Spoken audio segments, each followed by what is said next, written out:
Growing up in my family felt like living under a microscope, one that was always pointed at me, scrutinizing my every move, while my younger sister, Anna, danced freely in the shadows of unconditional acceptance.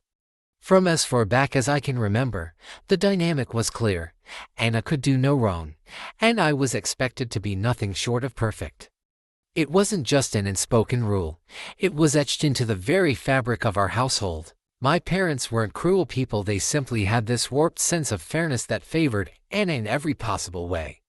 And for me, every mistake, no matter how small, became a spectacle, a lesson to be hammered home with relentless criticism. One incident stands out vividly in my memory, a moment so humiliating that it still stirs something deep within me whenever I think about it. I was 12 years old, sitting at the kitchen table with my report card spread out before me. A's across the board except for one glaring imperfection, and instead of an A+ in math. To most parents, this would have been cause for celebration, but not mine. The room fell silent as my father picked up the paper, his eyes narrowing behind his glasses. "Why didn't you try harder?" he asked, his voice sharp enough to cut glass. Before I could even respond, my mother chimed in, her tone laced with disappointment. "Your sister looks up to you. How will she learn if you're setting such low standards?" The worst part, my friends were there. They'd come over after school, curious to see my grades, since they knew how hard I worked. Instead of praise, they witnessed a verbal assault that left me feeling stripped bare. My cheeks burned with shame as my parents dissected my failure in front of them, reducing me to nothing more than a cautionary tale. For an entire week afterward, I refused to go to school. I couldn't face those same kids who had seen me humiliated, their sympathetic glances only making things worse. And then there was Anna. Just weeks later, she got herself expelled from school for cheating on a major exam. Not just any cheat either. She'd copied answers directly from another student's test right under the teacher's nose. When confronted by my parents, she cried crocodile tears, claiming she didn't know what she was doing. Did they explode in anger like they did with me? Of course not. My mother patted her head and said softly, "She's still young, she learn. That was code for "let's pretend this never happened," a phrase I grew all too familiar with over the years. While I bore the weight of impossible expectations, Anna floated through life untouched by accountability, her mistakes swept under the rug like crumbs after dinner. This pattern followed us into adulthood, growing more toxic with each passing year. By the time I turned 18, I was desperate to escape, not because I hated them, but because staying meant suffocating under the pressure.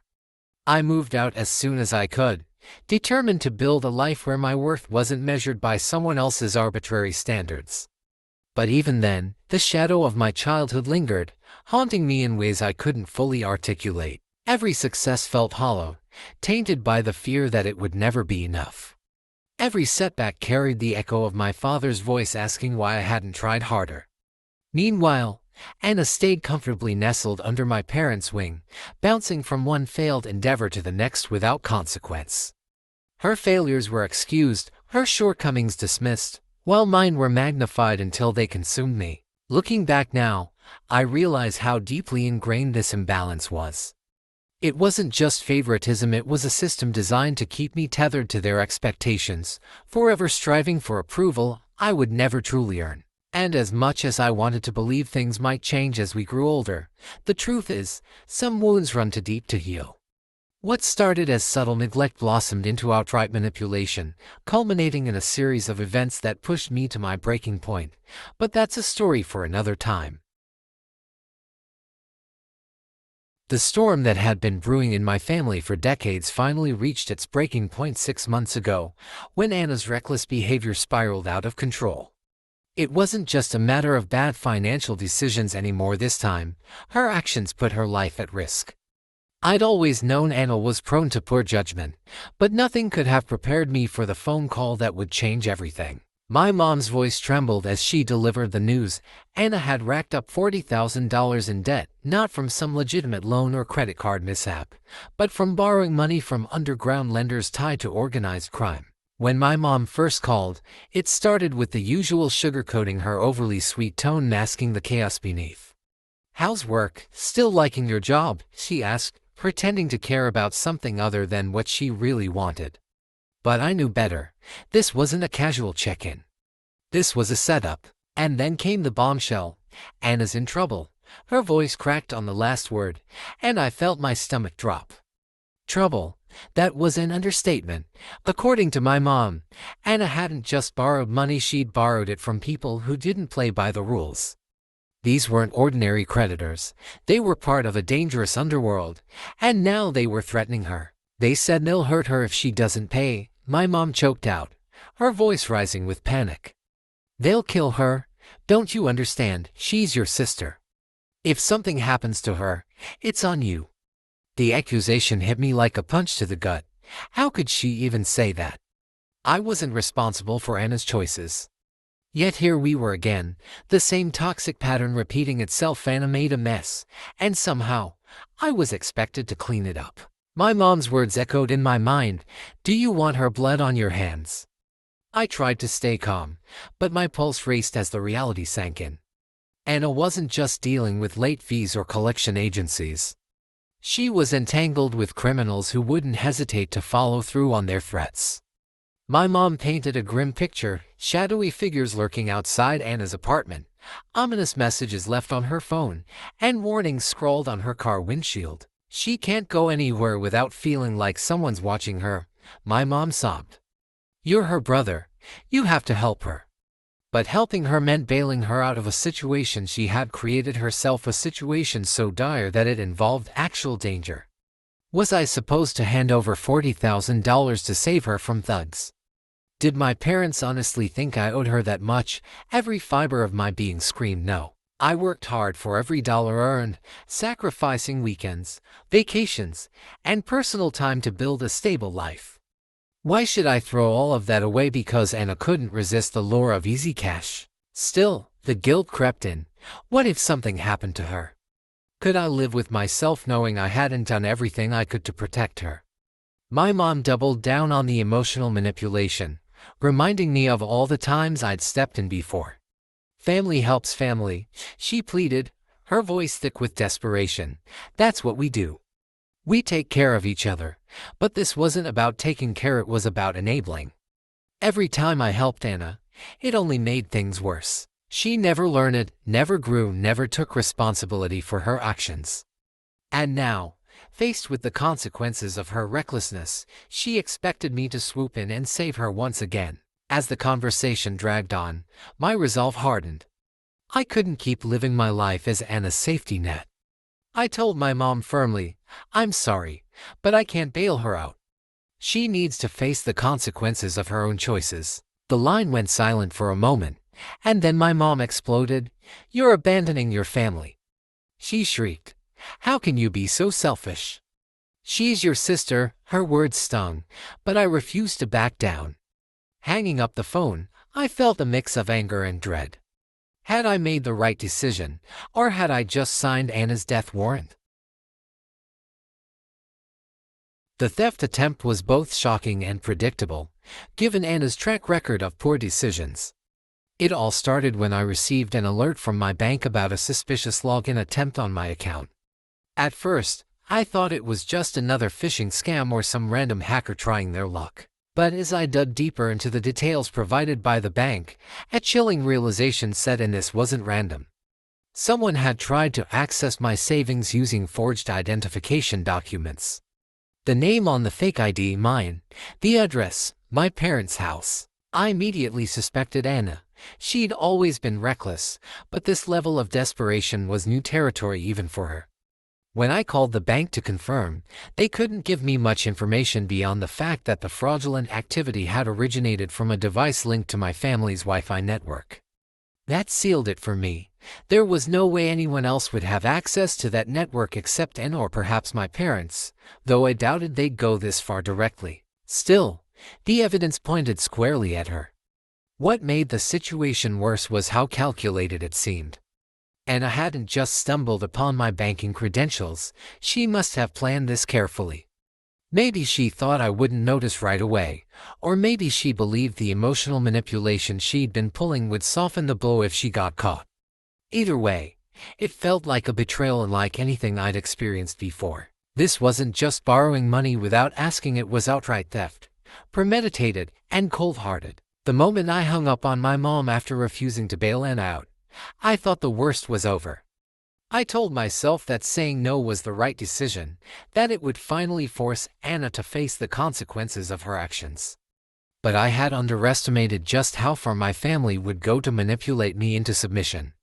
What followed was an unrelenting barrage of guilt-tripping, harassment, and psychological warfare campaigns so intense that it felt like living in a nightmare. It started with texts. At first, they were subtle, almost passive-aggressive. "We raised you better than this, or you'll regret turning your back on your family." Then came the calls, incessant, relentless, at all hours of the day and night. My phone buzzed constantly, vibrating against every surface it touched. Some nights, I woke up to missed calls from unknown numbers, only to find voicemails filled with my mother's shrill voice accusing me of being heartless. "How can you sleep knowing your sister is out there suffering because of you?" she'd scream, as if my refusal to hand over $40,000 somehow made me complicit in Anna's downfall. But the real breaking point came one evening when I received something that chilled me to my core: a video. It arrived late at night, sent via a link embedded in a text message from my mom. The subject line read simply, "This is your fault." My heart pounded as I clicked play, dreading what I might see. And then it hit me. The screen lit up with footage of Anna, blooded and bruised, cowering on the floor while two shadowy figures loomed over her. One of them grabbed her by the hair, yanking her head back as she cried out in pain. The audio was muffled, but her screams pierced through anyway, raw and guttural. Beneath the video, my mom had written a single sentence: "If you don't help, Anna will die." My hands trembled as I stared at the screen, my mind racing with conflicting emotions. Was this real? Had Anna really been beaten within an inch of her life?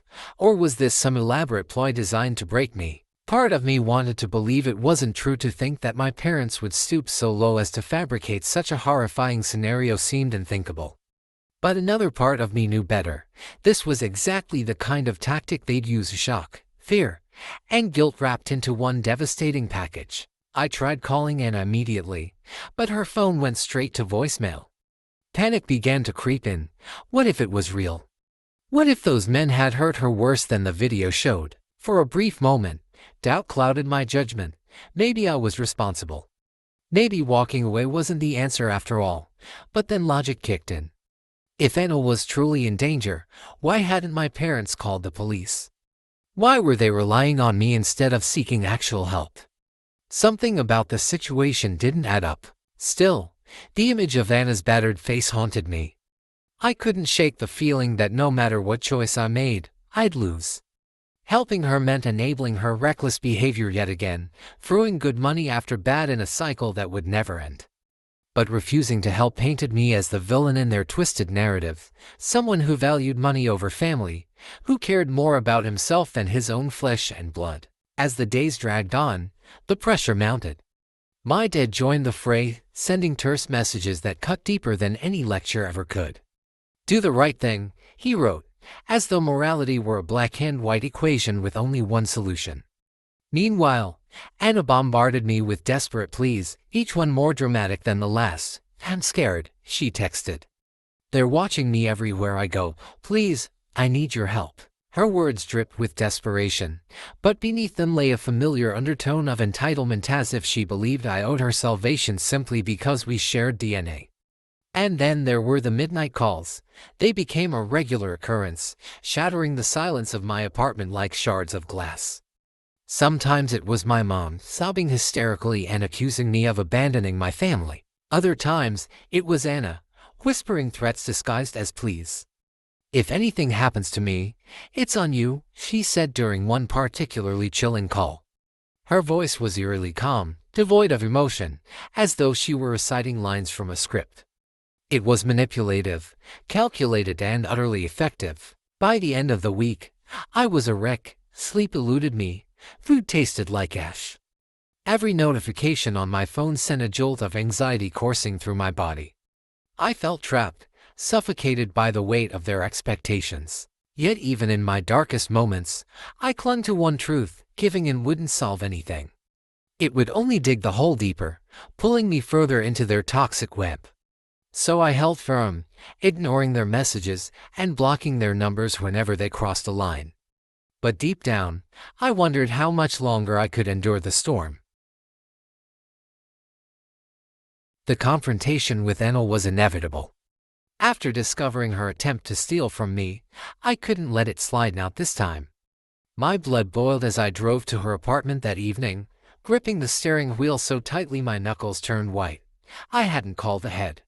Part of me wanted to catch her off guard, to see the truth in her eyes before she had a chance to fabricate another excuse. But deep down, I wasn't sure what I expected: a confession, an apology, or maybe just some shred of humanity left in the sister I once knew. When Anna opened the door, she looked disheveled, her hair unkempt, wearing oversized sweatpants like she hadn't left the couch all day. She didn't seem surprised to see me, though.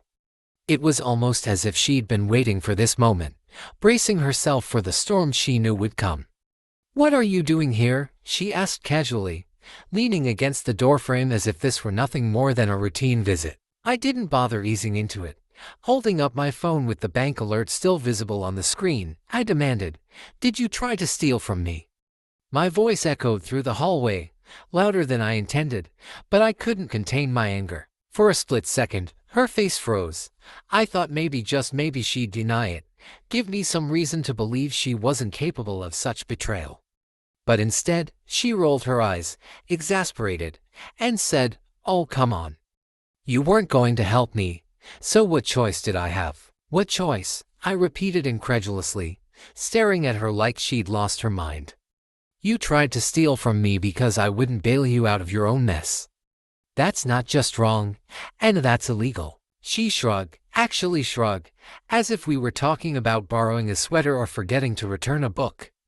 "Mom and Dad said you'd come around eventually," she replied smugly, crossing her arms. "They told me to push harder, that you'd cave if I made it serious enough." My jaw dropped. "You've got to be kidding me," I spat. "They encouraged you to do this to commit fraud. Do you even realize how insane that sounds?" "They didn't tell me to commit fraud," she shot back defensively. "They just said you wouldn't let me sink if you thought I was really in trouble. And guess what? I'm in trouble. I don't have anyone else to turn to." I was livid, my fists clenched at my sides. "You don't have anyone else to turn to because you've burned every bridge you've ever had. This isn't just about the money, Hannah. It's about the fact that you've never taken responsibility for anything in your life, and now you're dragging me into your mess because you're too selfish to deal with the consequences of your own actions." But Anna didn't flinch. Instead, she waved me off dismissively. "You're being dramatic. It's not like I actually got anything from you. The bank stopped it, didn't they? So what's the big deal?" "The big deal," I hissed, stepping closer, "is that you tried. The big deal is that you thought you had the right to steal from me just because you're too lazy to clean up your own mess. And the even bigger deal is that Mom and Dad think this is okay." For the first time, my words seemed to pierce through her carefully constructed facade. Her face twisted into a mix of anger and embarrassment, but instead of apologizing, she doubled down. Tears welled up in her eyes, and she raised her voice dramatically, loud enough for the neighbors to hear. "You think you're so much better than me, don't you? Just because you've got your fancy job and your stupid house, you think you can sit there and judge me? Well, guess what, big brother, you wouldn't be where you are without Mom and Dad. They sacrificed everything for us, and this is how you repay them." Her voice cracked theatrically, and she began sobbing loudly, collapsing onto the floor as if overcome by emotion. Through tear-filled eyes, she glared at me accusingly. "How dare you treat me like this?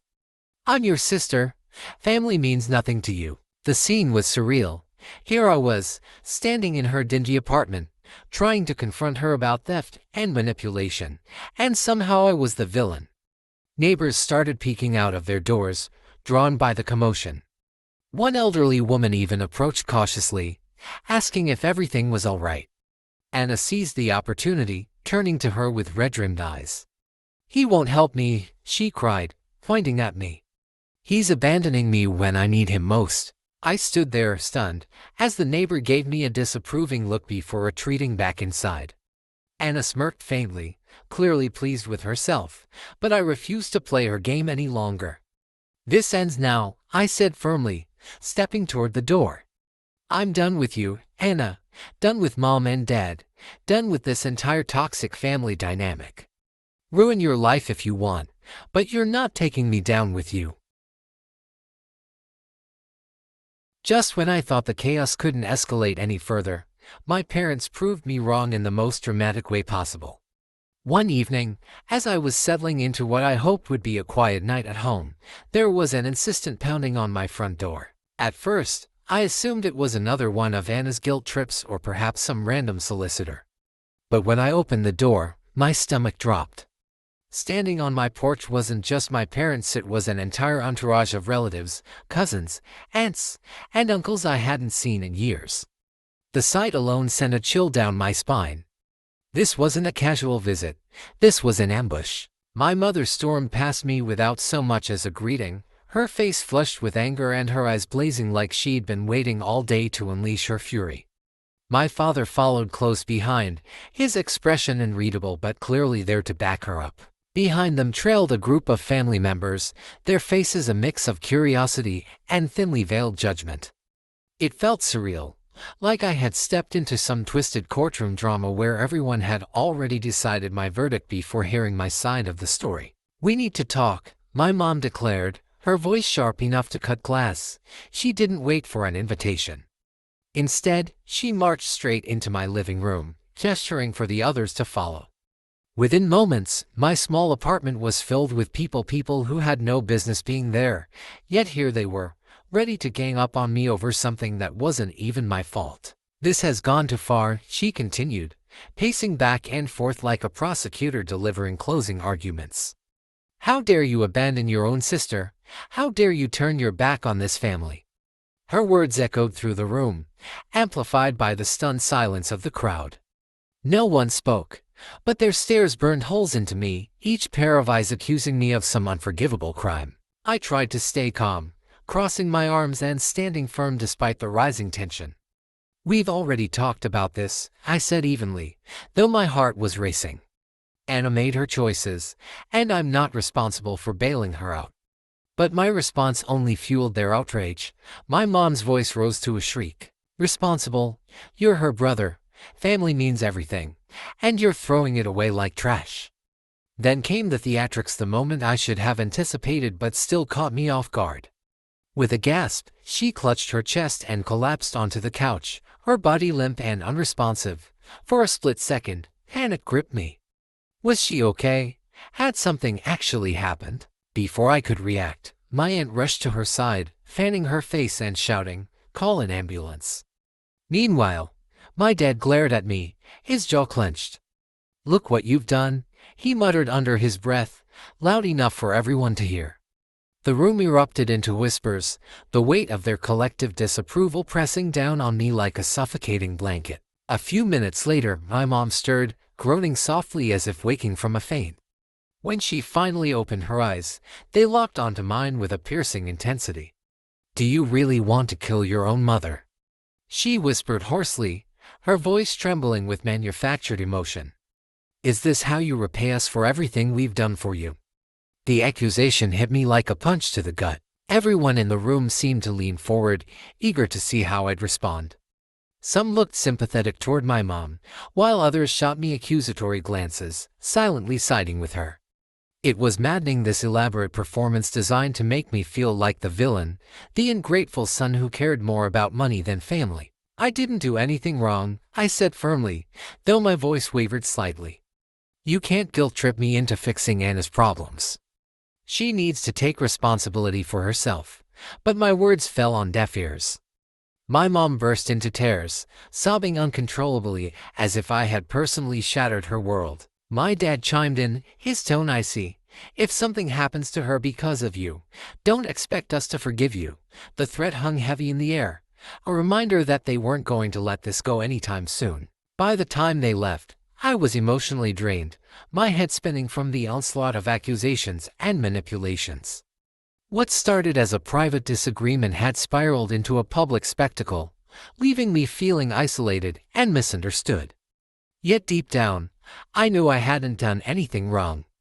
They could twist the narrative however they wanted, but I refused to let their guilt tactics control my life. The day my mom decided to invade my workplace was the day I truly understood how far she'd go to manipulate me. It wasn't just about guilt anymore, it was war, and she was willing to bring the battle straight into my professional life, no matter who got caught in the crossfire. I had blocked her calls, ignored her letters, and cut off all contact, but none of that mattered to her. If anything, it only fueled her determination to break me down. It happened on a Tuesday afternoon, one of those rare moments when everything at work seemed calm. The office buzzed with its usual hum, keyboards clicking, phones ringing softly in the background, and colleagues chatting over coffee. Then, chaos erupted. A commotion from the lobby drew everyone's attention. At first, I thought maybe there was an emergency or some kind of security issue. But as I stepped onto the mezzanine overlooking the entrance, my stomach dropped. There she was, my mother, standing in the middle of the lobby, screaming loud enough for the entire building to hear. "You're destroying this family," she shrieked, pointing dramatically toward the ceiling as if accusing the universe itself. "How dare you abandon your own blood? You're not just betraying Anna, you're betraying us." Her voice cracked with emotion, though whether it was genuine or calculated, I couldn't tell. What I did know was that every pair of eyes in the office was now fixed on me. My coworkers froze mid-conversation, their expressions ranging from shock to pity to outright confusion. Some whispered behind cupped hands, others simply stared, unsure what to make of the spectacle unfolding before them. When the receptionist politely asked her to leave, my mom lost it completely. She turned on the poor woman, yelling accusations so loudly they echoed through the marble halls. "You think you can keep me away from my son? He needs to face what he's done. He's ruining his sister's life." By then, security guards were rushing in, trying to defuse the situation, but my mom wasn't backing down. She fought them tooth and nail, shouting phrases like "family means everything" and "he'll regret this someday." Watching her being escorted out felt surreal, almost cinematic. Yet here I stood, frozen in place, utterly mortified. Later that day, my boss called me into his office. His expression was unreadable, which only heightened my anxiety. Had HR already filed a complaint? Was I about to lose the job I'd worked so hard for? As I sat across from him, bracing myself for the worst, he finally spoke. "Look, I'm not going to sugarcoat this," he began, leaning forward slightly. "This incident has caused quite a stir. People are talking, and frankly, it doesn't reflect well on the company." I nodded, feeling the weight of shame pressing down on me. "I understand, sir. I never intended for any of this to happen. My family—" He held up a hand, cutting me off. "I've read your file. I know you're a good employee, and I don't believe this reflects who you are as a person." However, he paused, letting the tension hang in the air. "We can't have scenes like this happening again. Do you understand?" "Yes, absolutely," I replied quickly, relief washing over me. "I'll handle it. This won't happen again." To my surprise, he offered a solution rather than punishment. "If your family continues to harass you, consider legal action. Document everything, protect yourself and, by extension, protect this company.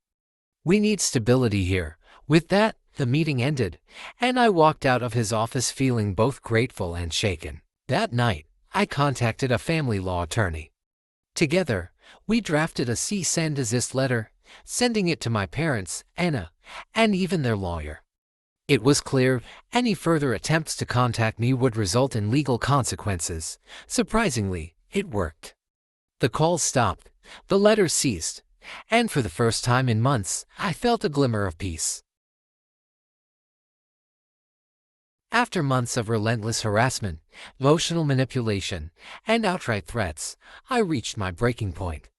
It wasn't just the constant phone calls or guilt trips anymore, it was the realization that my family would never stop unless I drew a line in the sand. The final straw came when I received yet another letter from their lawyer, this time claiming I had a moral obligation to support Anna financially.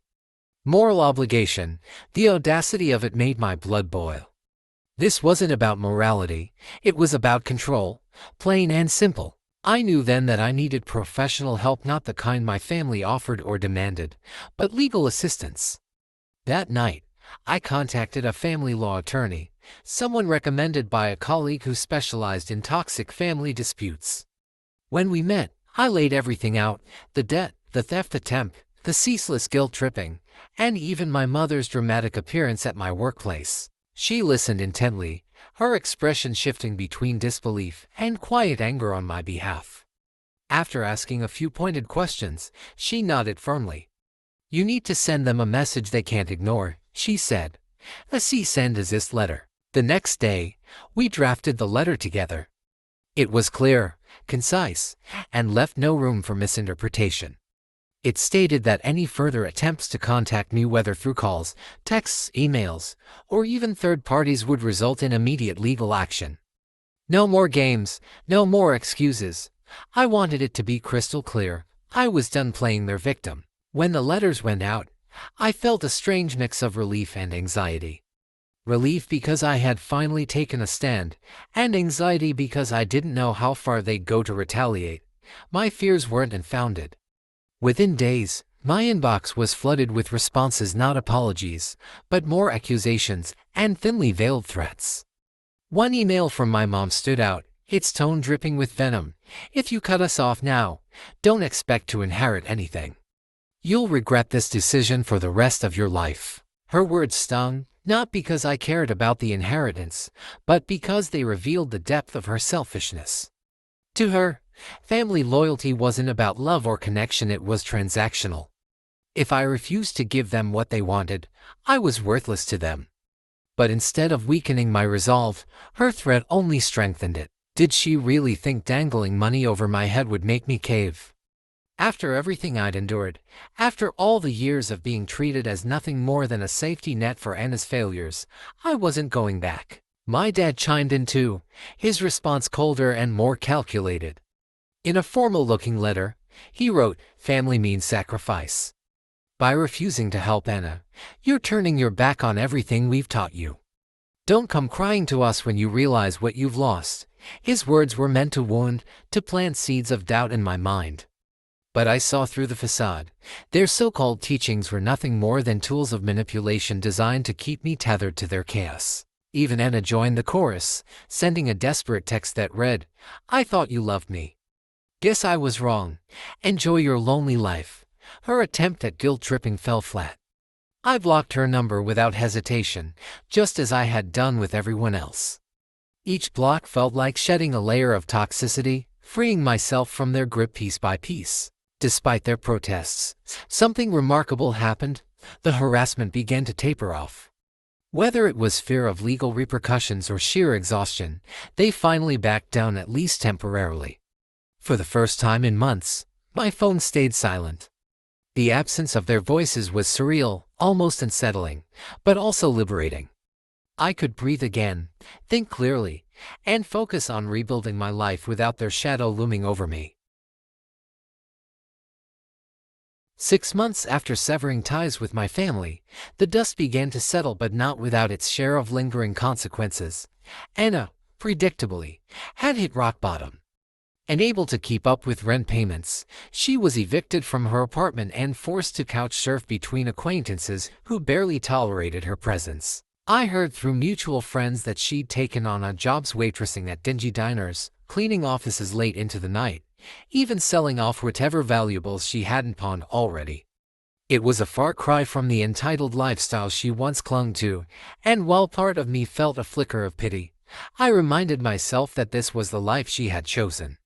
She could have faced her mistakes head-on. Instead, she chose to blame everyone else, including me, for her downfall. Meanwhile, my parents continued their relentless campaign to paint me as the villain in our family drama.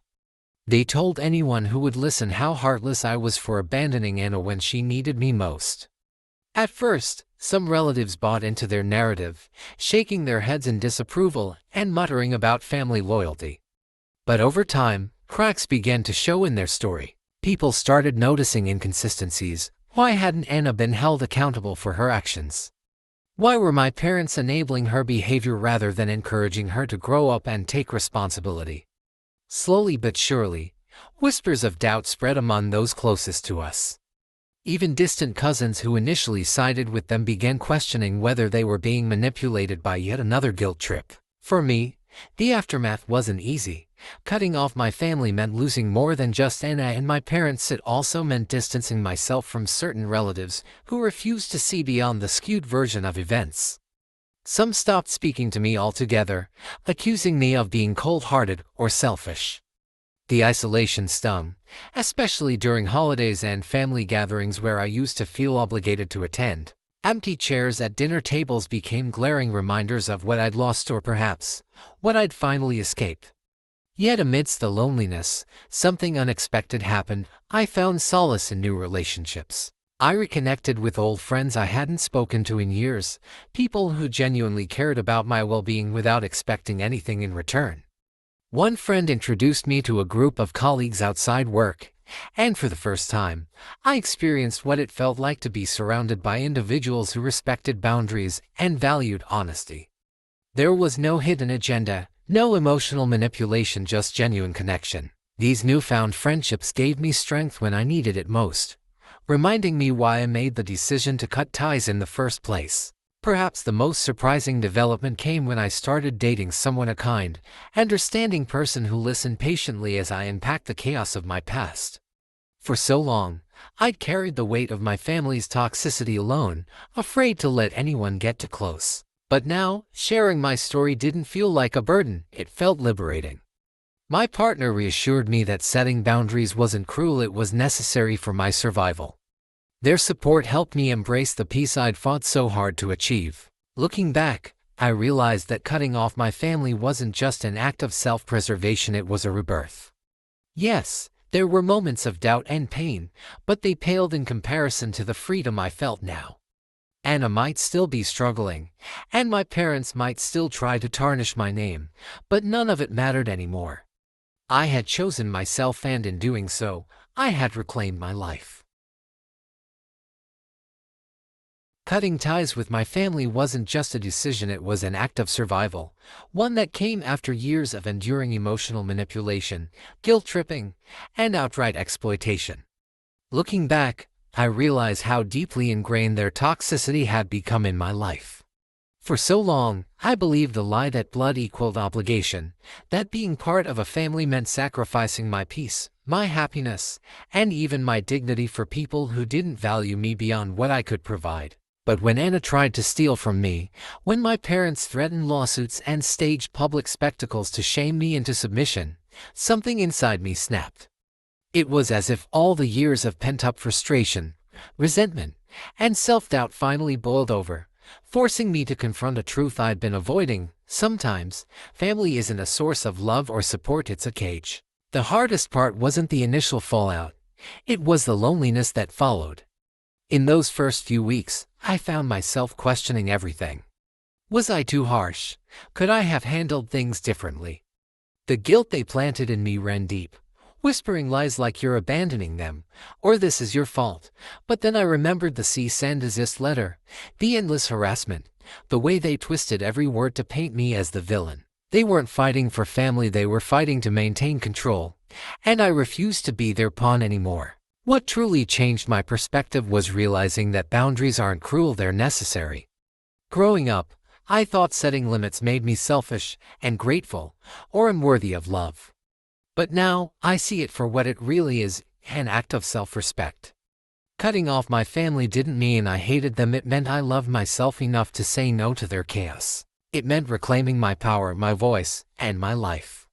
Every time I blocked another number or deleted a toxic message, I felt lighter, freer, like I was shedding layers of poison that had clung to me for decades. The turning point came 6 months later, when I stood on the balcony of my new apartment, watching the sunset without the weight of their expectations crushing me. For the first time, I understood that family isn't defined by DNA, it's defined by mutual respect, trust, and care. My parents and Anna may share my blood, but they never truly saw me as a person with needs, dreams, and boundaries. The people who matter now, the friends, colleagues, and partner who've supported me through this journey, are the ones who remind me daily that I deserve better. It's ironic, really. Society tells us to cherish our families at all costs. But what happens when the cost is your sanity? Cutting them off was the hardest thing I've ever done, but it was also the most liberating. I learned that happiness doesn't come from pleasing others, it comes from protecting yourself, even if it means walking away from those who refuse to change. Family should be a safe haven, not a battleground. And if yours has become the latter, know this: you owe it to yourself to choose peace. You don't have to stay in a war zone to prove your loyalty.